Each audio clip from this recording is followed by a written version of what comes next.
Talk a little bit about Kevin McCarthy now. Does he have a math problem? He can only lose 4 votes in his bid for Speaker, and there are 5 lawmakers who have declared they are opposing him. Last night, we've learned McCarthy held a private conference call in which he agreed to some concessions, including a demand to make it easier to vote out the Speaker. But hours later, a group of 9 House conservatives did issue a letter saying that that was not good enough. There's part of the letter right here saying thus far, there continue to be missing specific commitments with respect to virtually every component of our end treaties, and thus no means to measure whether our promises are kept or broken. Let's talk about this and the new Congress and all those new GOP investigations. Joining us now, New Jersey Congressman Van Drew, also a member of the House Homeland Security Committee. Congressman, great to have you in. Thanks for being with me.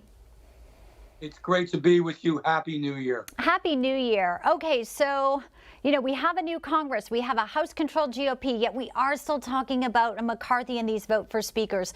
Congressman, do you think he does become Speaker, and does it happen in the first vote? I think he does, and I think it will happen in the first vote. We're certainly going to find out. We're going to certainly have some more discussions today and tomorrow. I support him. Now, what does this mean? This means that not everybody will like every single thing that Kevin McCarthy does, but he's also been very open to discussions, very open to new ideas, very open to conservative ideas. So if he's going to go forward and not be, which I highly doubt because I think he is strong, but if he's not as strong as somebody wants, you sit down, you talk to him and say, hey, we need to do something here. We need to have some more proactive action. And I think he's going to go with that. So at the end of the day, I think he'll compromise. Hopefully these other folks compromise. What I don't want to see as a Republican and as a member of the House is constant bickering and arguing. Nobody gets what they want 100% of the time. And this group of 5 has to realize, or 9 or however many they are, that they're not going to get every single thing that they want. Nobody does. But we need to have a strong Congress, strong leaders, and we need to stand up and really stand for something. You know why I want to get through this? Because I want to get right to I want to work on the wall and a whole bunch of other things. Let's talk about the work that is planned. We know there's a lot of investigations.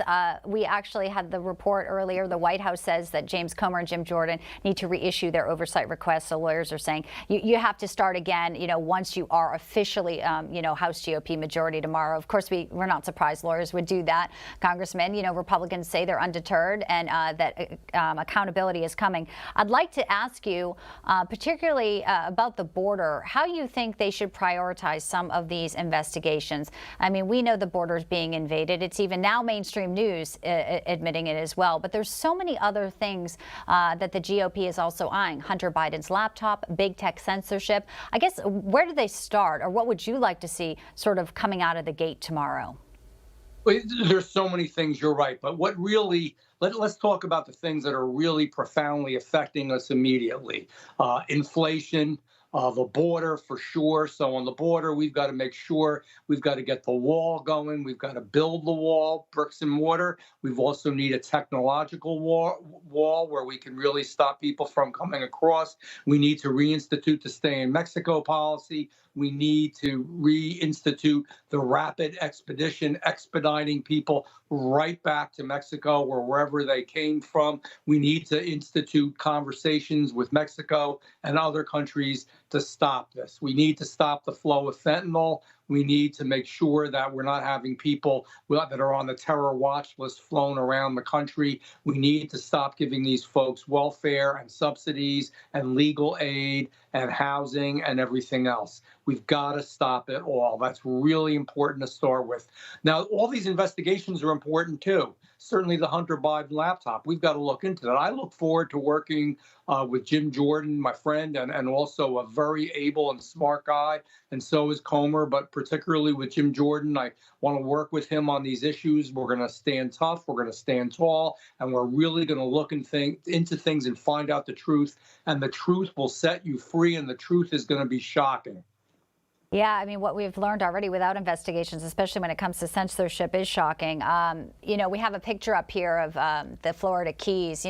We talk about the border. Obviously, the southern border is, a landmass here. But just this morning, it's important to note that an uninhibited island just off the Florida Keys, Congressman, had to be closed. 300 migrants made landings there over the weekend. About 88 of them are from Cuba. So we have, obviously, people who believe that the border is open. They will risk their lives to go either by boat or with cartel members to come here. It does seem that there has been a dereliction of duty. As far as Mayorkas, there was a lot of talk about impeachment. Do you think we will see that happen?